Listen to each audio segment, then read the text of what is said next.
Hola gente, en este video les traigo el resumen del libro, No lo pienses, hazlo ya. Comencemos.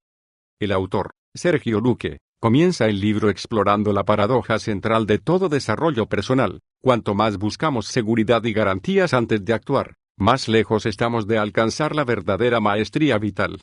El autor muestra cómo nuestra época, obsesionada con resultados inmediatos y certezas absolutas, ha creado una generación de eternos preparadores que nunca dan el salto definitivo, atrapados en la ilusión de que algún día estarán listos para vivir plenamente. Frente a esta trampa, plantea con claridad meridiana que es en el acto mismo de hacer, con todos sus riesgos e imperfecciones, donde se forja el carácter y se conquista la libertad interior. A medida que avanzamos por este umbral textual, se va revelando una verdad incómoda pero liberadora: los miedos que nos paralizan no desaparecerán por arte de magia, ni siquiera después de leer el libro más iluminador. La única forma de superarlos es atravesarlos, y es precisamente esta travesía la que nos fortalece y nos define.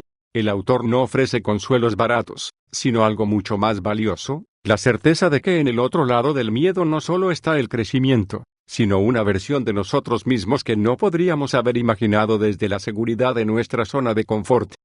El primer capítulo del libro nos sumerge en un profundo análisis sobre cómo estas dos fuerzas emocionales moldean silenciosamente nuestra existencia. El autor teje una narrativa donde el respeto y la culpa emergen como dos caras de una misma moneda, dos voces que dialogan constantemente en nuestro interior y determinan la calidad de nuestras decisiones. La exploración comienza desentrañando el concepto de respeto desde sus raíces más auténticas. Lejos de ser una mera convención social, el verdadero respeto se revela como un acto de coherencia interna, un diálogo íntimo donde nos comprometemos con nuestros propios valores. El texto nos guía a través de esa sutil pero poderosa diferencia entre buscar aprobación externa y cultivar una autoestima inquebrantable basada en la integridad personal. En paralelo, la culpa emerge como esa sombra persistente que muchos arrastramos. Pero aquí no se presenta como un simple sentimiento negativo, sino como un complejo mecanismo psicológico que, cuando se comprende en profundidad, puede transformarse en un poderoso catalizador de crecimiento. El autor nos muestra cómo la culpa mal gestionada se convierte en una prisión autoimpuesta, mientras que cuando se aborda con sabiduría puede convertirse en el motor que nos impulse hacia versiones más auténticas de nosotros mismos. La verdadera maestría del capítulo reside en cómo entrelaza estos dos conceptos aparentemente dispares. Nos revela cómo la falta de respeto hacia nosotros mismos genera culpas innecesarias, y cómo estas culpas no procesadas terminan erosionando aún más nuestro autorrespeto. Es un círculo vicioso que solo puede romperse mediante un acto consciente de honestidad radical con uno mismo. A medida que avanzamos en la lectura, descubrimos que la solución no está en eliminar estos sentimientos, sino en aprender a navegarlos con inteligencia emocional. El autor nos invita a construir una relación más sabia con estas emociones, donde el respeto se convierta en nuestra brújula interna y la culpa en un maestro temporal que nos señala dónde hemos traicionado nuestros propios valores. El segundo capítulo nos adentra en un territorio emocional aún más profundo y universal: el miedo como esa fuerza primaria que todos conocemos pero pocos comprendemos realmente. El autor despliega un análisis fascinante que va mucho más allá de los lugares comunes, presentando el miedo no como un enemigo a destruir, sino como un mecanismo de supervivencia que hemos malinterpretado. La narrativa comienza desmontando mitos culturales sobre el miedo, mostrándonos cómo hemos convertido esta emoción básica en un tabú moderno. A través de un relato lleno de perspicacia psicológica, descubrimos que el miedo no es señal de debilidad como nos han hecho creer, sino todo lo contrario, es el termómetro que mide exactamente dónde están nuestros próximos desafíos de crecimiento. Lo más revelador es cómo el texto explora las formas sutiles en que el miedo se disfraza en nuestra vida cotidiana. Esa procrastinación crónica, esa búsqueda interminable de preparación adicional, esa voz que siempre encuentra razones lógicas para postergar lo importante. Todas son máscaras que el miedo usa para mantenernos en nuestra zona de confort sin que nos demos cuenta del precio que pagamos por esta falsa seguridad. El capítulo alcanza su clímax cuando nos muestra cómo la zona de confort no es realmente un lugar seguro, sino más bien una celda cuyas paredes hemos construido nosotros mismos con nuestros miedos no examinados. El autor nos lleva de la mano a través de un proceso de descubrimiento donde aprendemos que el verdadero peligro no está en enfrentar nuestros miedos, sino en permitir que estos limiten permanentemente nuestro potencial. La propuesta final es tan simple como revolucionaria. En lugar de gastar energía intentando eliminar el miedo, podemos aprender a transmutarlo. Cuando dejamos de verlo como un obstáculo y empezamos a entenderlo como combustible, todo cambia. El miedo deja de ser algo que nos paraliza para convertirse en la energía que nos impulsa hacia adelante, la señal que nos indica exactamente en qué dirección debemos crecer. La verdadera libertad, nos revela el capítulo, no consiste en vivir sin miedos, sino en desarrollar la capacidad de actuar a pesar de ellos. Esa es la paradoja más poderosa. Cuando dejamos de huir del miedo y nos volvemos capaces de mirarlo a los ojos, descubrimos que en su centro estaba escondida nuestra mayor fuerza. El tercer capítulo del libro nos sumerge en una de las barreras psicológicas más paralizantes y a la vez más universales, ese temor visceral a hacer el ridículo que secuestra nuestra autenticidad. El autor despliega una reflexión profunda sobre cómo este miedo social, aparentemente superficial, esconde en realidad las raíces más profundas de nuestra necesidad de pertenencia y validación. La exploración comienza desentrañando los orígenes evolutivos de este fenómeno, mostrando cómo en nuestra psique ancestral ser excluido del grupo equivalía a una sentencia de muerte. Este instinto de supervivencia, útil en las sociedades tribales, se ha transformado en la era moderna en un obstáculo que nos impide expresar nuestra singularidad. El texto va tejiendo con maestría cómo este temor se manifiesta en lo cotidiano, desde ese sudor frío antes de hablar en público hasta la autocensura constante en redes sociales por miedo a las críticas. Lo más revelador del capítulo es cómo desmonta la ilusión de que existe una audiencia pendiente de nuestros errores. Con aguda perspicacia psicológica, el autor nos muestra cómo en realidad somos nosotros mismos nuestros peores fiscales, proyectando sobre los demás ese juicio implacable que primero nace en nuestra propia mente. La paradoja que plantea es contundente. Mientras más obsesivamente buscamos evitar el ridículo, más limitamos nuestra capacidad de vivir experiencias significativas. El análisis se profundiza al examinar cómo el sentido del ridículo actúa como guardián de lo convencional, manteniéndonos dentro de los límites de lo socialmente aceptable. Es aquí donde el texto alcanza su mayor potencia, mostrando cómo los grandes logros personales y las vidas verdaderamente auténticas siempre requieren trascender esta barrera. Los ejemplos que despliega desde artistas que rompieron moldes hasta emprendedores que desafiaron el status quo no son presentados como casos excepcionales, sino como demostraciones de lo que ocurre cuando elegimos priorizar nuestra verdad interna sobre el juicio externo. La propuesta final del capítulo no es la eliminación del sentido del ridículo, sino su transformación en un aliado. Cuando dejamos de verlo como un enemigo y empezamos a entenderlo como un simple mecanismo psicológico, recuperamos el poder de elegir cuándo escucharlo y cuándo trascenderlo. La verdadera libertad, sugiere el autor, no consiste en volvernos inmunes al que dirán, sino en desarrollar la capacidad de actuar con autenticidad incluso cuando el miedo al ridículo golpea a nuestra puerta. El capítulo cierra con una reflexión poderosa. En un mundo hiperconectado donde las apariencias se han convertido en moneda corriente, la capacidad de trascender el sentido del ridículo se convierte en un acto revolucionario. Cada vez que elegimos mostrarnos auténticos a pesar del miedo, no solo ganamos libertad personal, sino que inspiramos a otros a hacer lo mismo, creando así ondas expansivas de autenticidad en un mar de convencionalismos. El cuarto capítulo del libro nos lleva por un viaje revelador que cuestiona los cimientos mismos de nuestra educación tradicional, desentrañando la compleja relación entre lo que sabemos, cómo lo aplicamos y quienes nos convertimos en el proceso. El autor teje con maestría una reflexión que trasciende la dicotomía simplista entre conocimiento teórico y práctico, invitándonos a descubrir ese punto de integración donde el saber se transforma en sabiduría vivida. La exploración comienza desmontando el mito cultural de que la acumulación de conocimientos académicos equivale automáticamente a crecimiento personal. Con ejemplos penetrantes, muestra cómo es posible tener títulos universitarios y maestrías colgados en la pared mientras se vive con la angustia existencial de quien no ha aprendido las lecciones más esenciales de la vida.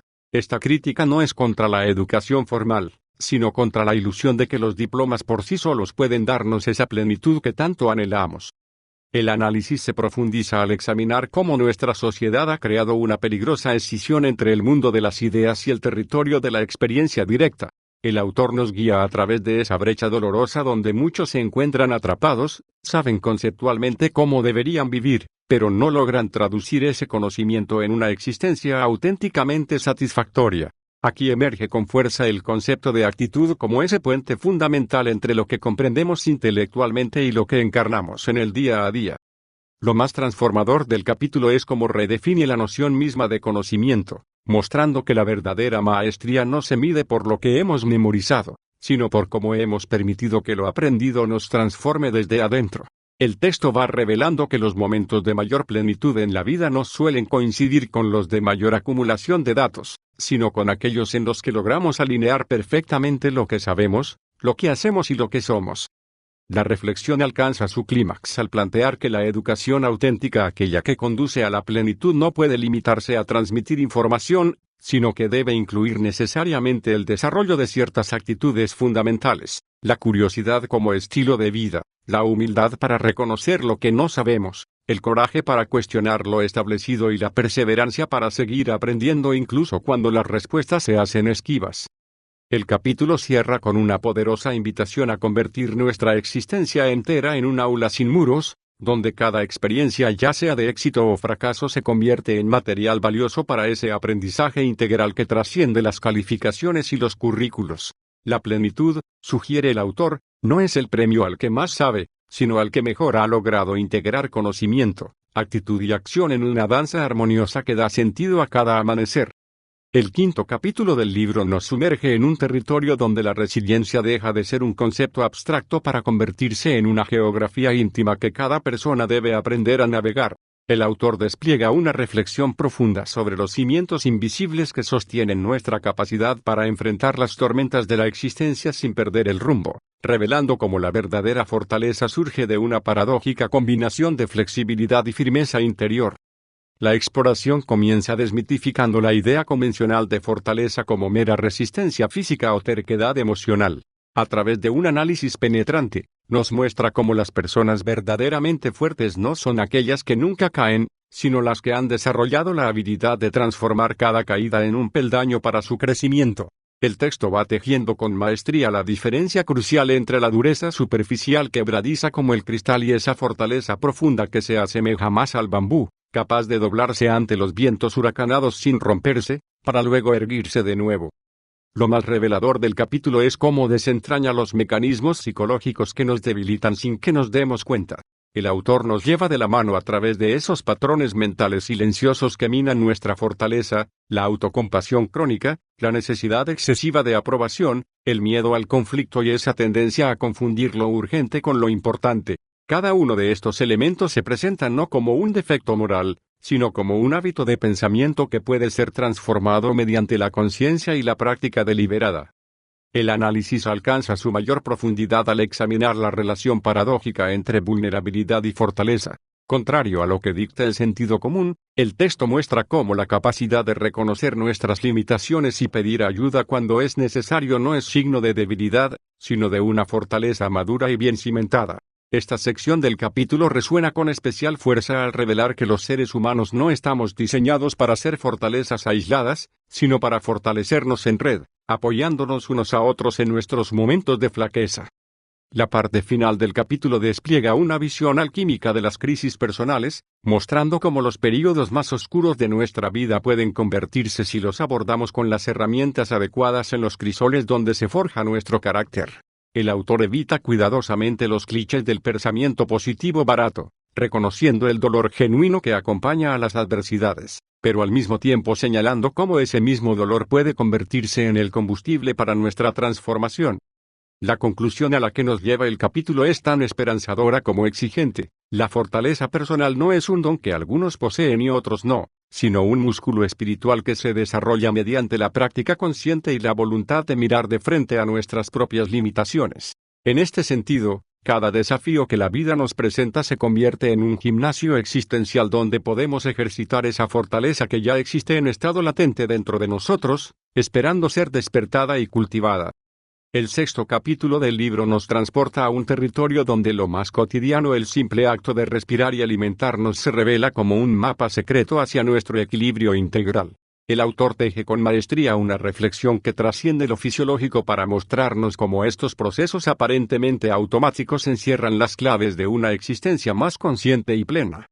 La exploración comienza desvelando el milagro olvidado de la respiración, ese ritmo vital que acompaña cada instante de nuestra existencia pero que rara vez contemplamos con atención. El texto nos sumerge en la paradoja de cómo algo tan esencial y accesible se ha convertido en terreno de especialistas, alejando al ser común del poder transformador que yace en el simple hecho de respirar con conciencia.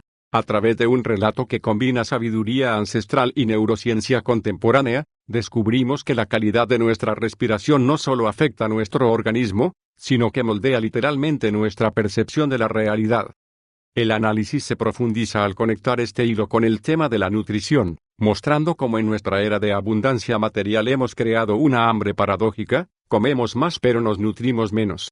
El autor despliega con sensibilidad cómo la relación moderna con los alimentos ha perdido esa dimensión sagrada que tenían en tradiciones ancestrales, reduciendo el acto de comer a un mero trámite funcional o, en el extremo opuesto, a un sustituto emocional para llenar vacíos existenciales. Esta sección resuena especialmente al revelar cómo nuestros patrones alimenticios son con frecuencia metáforas digestivas de cómo metabolizamos la vida misma.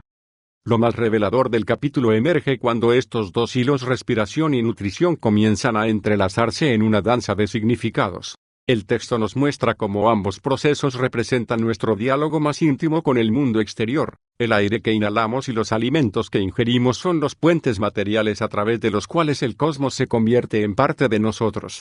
Esta perspectiva transforma radicalmente actos que considerábamos meramente fisiológicos en prácticas profundamente espirituales y ecológicas. El capítulo alcanza su clímax al presentar la respiración consciente y la alimentación atenta como puertas de entrada a un estado de presencia que nuestra cultura ha casi olvidado. En un mundo de multitasking y consumo acelerado, el simple acto de detenerse a respirar profundamente o saborear conscientemente un bocado se convierte en un acto revolucionario de reconexión con nuestro ser esencial. El autor evita cuidadosamente caer en dogmatismos nutricionales o técnicas respiratorias rígidas, enfatizando en cambio la importancia de redescubrir nuestra sabiduría corporal innata. La reflexión final nos deja con una comprensión profunda. Cuidar nuestra respiración y nutrición no es un mero asunto de salud física, sino el cimiento olvidado sobre el que se construye todo nuestro bienestar psicológico, emocional y espiritual. En este sentido, el capítulo se revela como una invitación a hacer de cada inhalación y cada alimento una oportunidad para recordar que somos, en esencia, criaturas en constante diálogo íntimo con el universo que nos sostiene. El séptimo capítulo nos sumerge en un análisis revelador sobre cómo las toxinas emocionales y físicas se filtran en nuestra vida cotidiana, y cómo desarrollar una aguda inteligencia propioceptiva puede convertirse en nuestro sistema de filtrado existencial. El autor teje con maestría una reflexión que trasciende lo evidente para explorar los sutiles mecanismos mediante los cuales permitimos que lo dañino se instale en nuestros hábitos, relaciones e incluso en nuestro diálogo interno.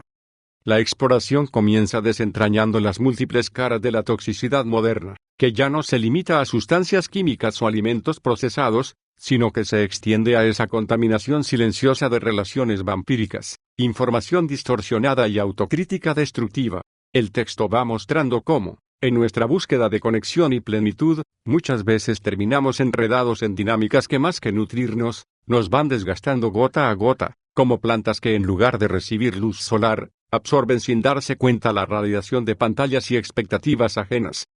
Lo más fascinante del capítulo emerge cuando introduce el concepto de inteligencia propioceptiva aplicado al ámbito emocional y espiritual. Así como nuestro cuerpo tiene la capacidad innata de saber exactamente dónde se encuentra cada extremidad sin necesidad de verla, el autor propone que podemos desarrollar una percepción interna igualmente afinada para detectar cuando algo, una persona, un hábito, una idea nos está desalineando de nuestro centro vital. Esta metáfora se vuelve poderosa herramienta para navegar un mundo sobresaturado de estímulos y demandas. El análisis alcanza su mayor profundidad al examinar cómo ciertas toxinas emocionales son particularmente difíciles de detectar precisamente porque vienen disfrazadas de ayuda o verdad. El texto nos guía a través de esos momentos en que confundimos el dolor que crece con el que sana, la crítica constructiva con el sabotaje encubierto, la compañía solitaria con la soledad acompañada. Aquí la inteligencia propioceptiva se revela como esa brújula interna que nos permite distinguir entre lo que nos acerca a nuestra esencia y lo que nos va desplazando hacia territorios ajenos. En su tramo final, El capítulo trasciende lo individual para abordar cómo esta contaminación psicoemocional se manifiesta a escala social, en la política convertida en espectáculo tóxico, en la espiritualidad comercializada, en el arte reducido a producto de consumo rápido. Frente a este panorama, el autor no ofrece soluciones simplistas, sino que invita a cultivar esa capacidad propioceptiva que nos permite participar del mundo sin perdernos en él, como nadadores expertos que saben cuándo sumergirse y cuándo salir a tomar aire. La reflexión se cierra con una imagen poderosa: así como el cuerpo tiene sus mecanismos de desintoxicación física, nuestra conciencia desarrolla, si la entrenamos, formas igualmente eficaces de liberarse de lo que ya no sirve. La verdadera limpieza, sugiere el texto, comienza con ese instante de silencio interno en que reconocemos: esto ya no me pertenece, esto ya no soy yo. En este sentido, el capítulo se revela no como un manual de evasión del mundo, sino como una guía para habitar en él con los pies firmes en la tierra y los pulmones llenos de aire puro. El octavo capítulo del libro nos sumerge en un territorio donde las palabras compromiso y responsabilidad, tan gastadas por el uso cotidiano, recuperan su profundidad original como pilares de una vida con auténtico propósito. El autor despliega una reflexión que trasciende la concepción superficial de estos conceptos, a menudo reducidos a meras obligaciones sociales o éticas, para revelarlos como las fuerzas dinámicas que tejen el hilo entre nuestras intenciones y nuestra realidad. Desde las primeras líneas, el texto nos confronta con una pregunta incómoda pero necesaria: ¿cuánto de lo que llamamos circunstancias adversas es en realidad el resultado de compromisos diluidos y responsabilidades eludidas?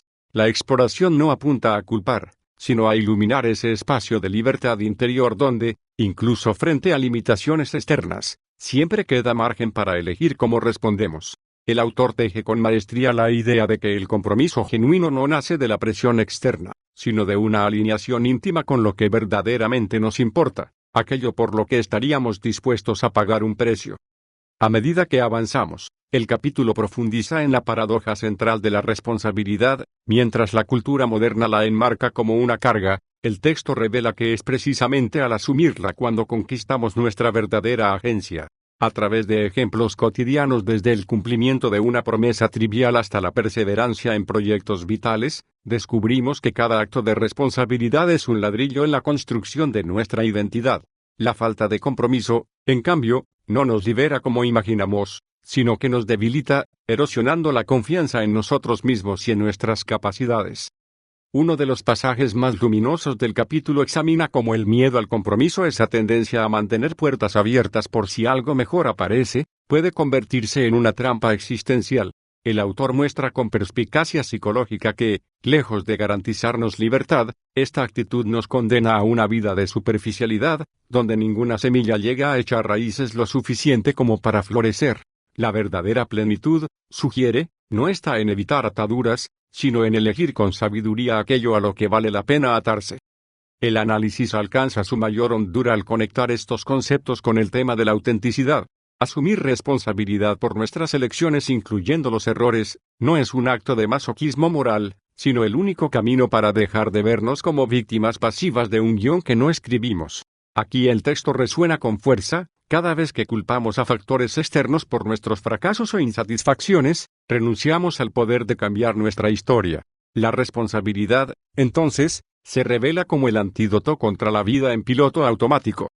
En su tramo final, el capítulo trasciende lo individual para abordar el compromiso como un acto comunitario y ecológico. En un mundo hiperconectado pero emocionalmente fragmentado, el autor subraya que nuestras responsabilidades no terminan en nosotros mismos, se extienden a las relaciones que cultivamos, a los espacios que habitamos y a las generaciones que nos sucederán. Esta mirada ampliada convierte al compromiso en un puente entre el bienestar personal y el colectivo, entre el hoy y el mañana. La reflexión se cierra con una imagen poderosa, la de que cada elección consciente, por pequeña que parezca, es un voto sobre el tipo de persona en que nos estamos convirtiendo. El compromiso y la responsabilidad, lejos de ser corsés que limitan nuestra libertad, emergen así como las herramientas con las que esculpimos una existencia que valga la pena ser vivida, una vida donde podamos reconocernos en el espejo cada mañana sin necesidad de disfraces ni excusas. El 9º capítulo del libro nos sumerge en una reflexión profunda sobre el delicado equilibrio entre la imaginación que nos inspira y los engaños que nos debilitan, entre los sueños que nos movilizan y las ilusiones que nos estancan. El autor despliega con maestría un análisis sobre cómo navegamos constantemente entre estos dos polos, a menudo sin darnos cuenta de cuándo cruzamos la línea donde la fantasía deja de ser un motor para convertirse en una prisión dorada. Desde las primeras páginas, el texto nos confronta con una pregunta incómoda pero necesaria: ¿cuánto de lo que llamamos esperanza o fe en el futuro es en realidad una forma elegante de evadir el presente? La exploración no busca desacreditar la capacidad humana de soñar, sino distinguir entre aquellas fantasías que nos expanden y aquellas que nos alejan de la realidad, impidiéndonos actuar con claridad. El autor teje con perspicacia cómo la mente puede construir castillos en el aire tan elaborados que terminan por eclipsar el suelo firme bajo nuestros pies, dejándonos atrapados en escenarios hipotéticos mientras la vida real pasa de largo. A medida que avanzamos, el capítulo profundiza en los mecanismos psicológicos que nos llevan a refugiarnos en la fantasía. El miedo al fracaso, la aversión a la incertidumbre y el dolor de las decepciones pasadas aparecen como fuerzas silenciosas que nos empujan hacia mundos imaginarios donde todo es controlable y ningún riesgo lastima. Pero el texto va más allá, mostrando cómo esta huida no es inocente. Cada vez que elegimos la comodidad de lo irreal sobre el desafío de lo concreto, perdemos un poco de nuestra capacidad para enfrentar la vida con lucidez y coraje. Lo más revelador del capítulo surge cuando el autor explora el concepto de lucidez no como un estado de frialdad racional, sino como una forma de presencia total, donde la claridad mental se une a la sensibilidad emocional. La lucidez, en este sentido, no niega la magia de lo posible, sino que la equilibra con los pies en la tierra. El texto nos muestra ejemplos cotidianos de cómo esta actitud se manifiesta en la capacidad de amar sin idealizar, de trabajar sin obsesionarse con resultados inmediatos, de vivir sin exigirle a la realidad que se ajuste a nuestros guiones internos. El análisis alcanza su mayor hondura al examinar cómo la cultura actual, con su sobreestimulación digital y sus promesas de éxito instantáneo, alimenta la fantasía tóxica. Las redes sociales, los discursos de autoayuda superficial y la mercantilización de la espiritualidad aparecen como aliados de esta tendencia a vivir en lo virtual, lo proyectado o lo imaginariamente perfecto. Frente a este panorama, el autor no propone un ascetismo gris, sino un despertar gradual a la belleza de lo imperfecto, a la riqueza de lo real por sobre lo artificialmente idealizado.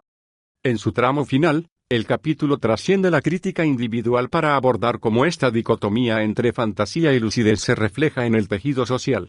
Las ideologías extremas, los fanatismos y las utopías violentas emergen como síntomas colectivos de esa misma incapacidad para habitar la complejidad de lo real. La invitación, entonces, es a construir puentes entre el sueño y la acción, entre la visión y el compromiso con lo tangible. La reflexión se cierra con una imagen poderosa, la de que la verdadera madurez espiritual no consiste en renunciar a la fantasía, sino en aprender a usarla como combustible para una vida más plena, sin confundir el mapa con el territorio. Vivir con lucidez, sugiere el autor, es finalmente abrazar la paradoja de ser realista sin perder la capacidad de asombro, de soñar sin dejar de caminar. En este equilibrio dinámico siempre inestable, siempre vivo, encontramos quizás la forma más auténtica de habitar el mundo. El 10º capítulo del libro nos sumerge en una reflexión profunda sobre la tensión entre la comodidad de lo establecido y el impulso hacia lo que aún no existe, entre la seguridad del rebaño y la soledad creativa de quien traza su propio camino. El autor despliega con maestría un análisis sobre cómo estas dos fuerzas moldean silenciosamente nuestras vidas, determinando la distancia entre lo que somos y lo que podríamos llegar a ser. La exploración comienza desentrañando los sutiles mecanismos del conformismo, no como una simple falta de ambición, sino como un complejo sistema de adaptación que en múltiples niveles de nuestra existencia. El texto nos muestra cómo este fenómeno va mucho más allá de seguir modas o convenciones sociales. Se trata de una forma de habitar el mundo que prioriza la armonía superficial sobre la verdad personal, la tranquilidad inmediata sobre el crecimiento auténtico. A través de ejemplos cotidianos, descubrimos que el conformismo más peligroso no es el que se manifiesta en grandes gestos de sumisión, sino en esos pequeños síes automáticos que vamos diciendo a lo largo de los años, hasta que un día despertamos habitando una vida que no nos pertenece.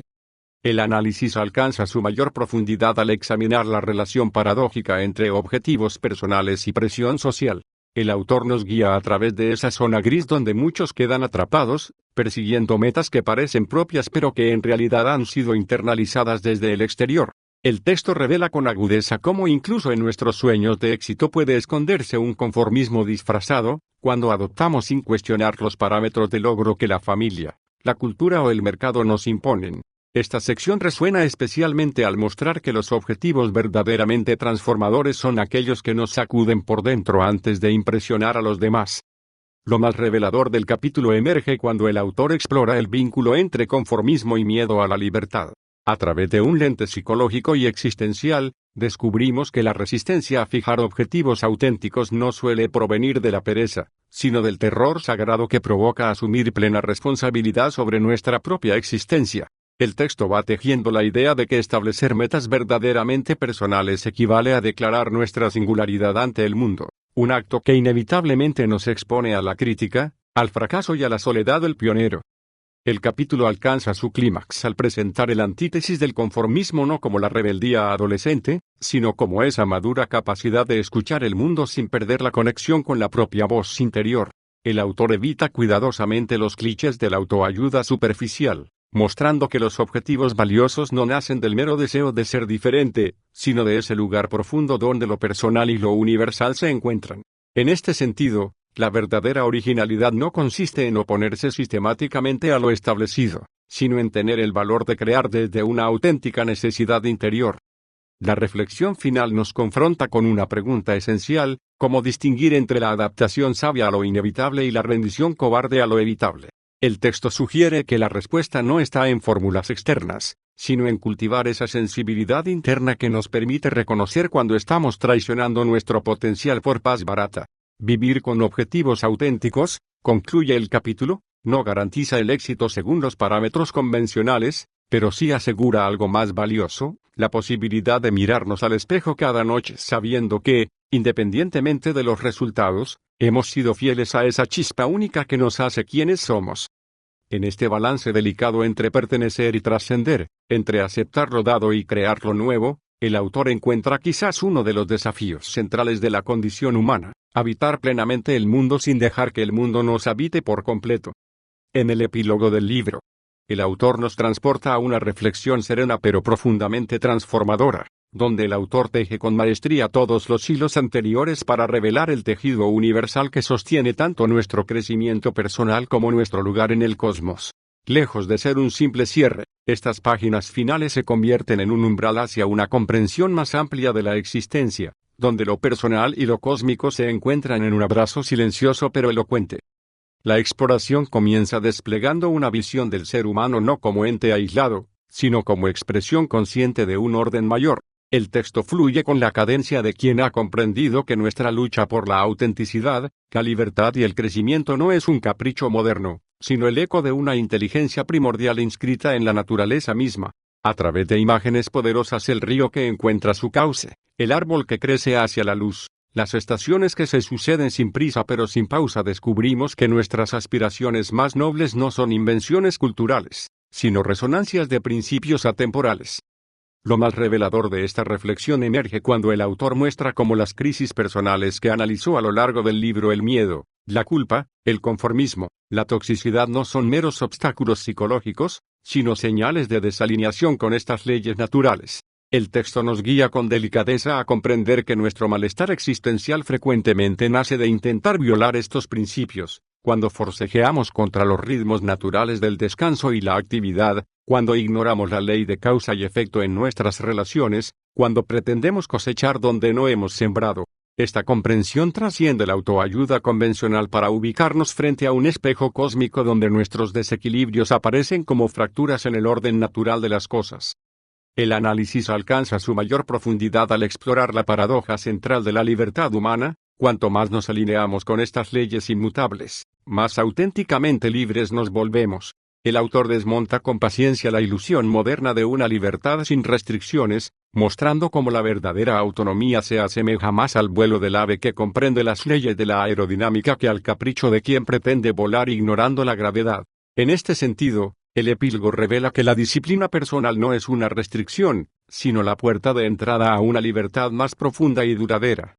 En su tramo final, La reflexión se abre hacia una perspectiva cósmica, sugiriendo que estas leyes naturales que rigen nuestro desarrollo son las mismas que ordenan el movimiento de las galaxias y el florecer de las semillas. Esta conexión no se presenta como mera poesía, sino como un recordatorio práctico. Nuestro camino de crecimiento no es un viaje solitario, sino un proceso de sintonización con una inteligencia mayor que nos contiene y trasciende. El autor evita cuidadosamente el dogmatismo, invitándonos en cambio a convertir nuestra vida en un laboratorio donde experimentar y verificar estas verdades por nosotros mismos. Las leyes naturales, nos dice el autor en su último susurro, no están ahí para limitarnos, sino para recordarnos que formamos parte de algo más grande, y que nuestro camino hacia la libertad auténtica comienza cuando aprendemos a bailar al ritmo de ese misterio que nos contiene y nos trasciende. Si te gustó el resumen, suscríbete y comenta qué libro te gustaría que resumiera. Si quieres comprar algunos de los libros resumidos en el canal, podés encontrar un apartado en mi Linktree que se encuentra en la descripción, en el cual están los enlaces a cada libro. Haciendo tu compra desde allí puedes ayudar al canal a seguir trayendo contenido. Nos vemos en el próximo video. Un saludo.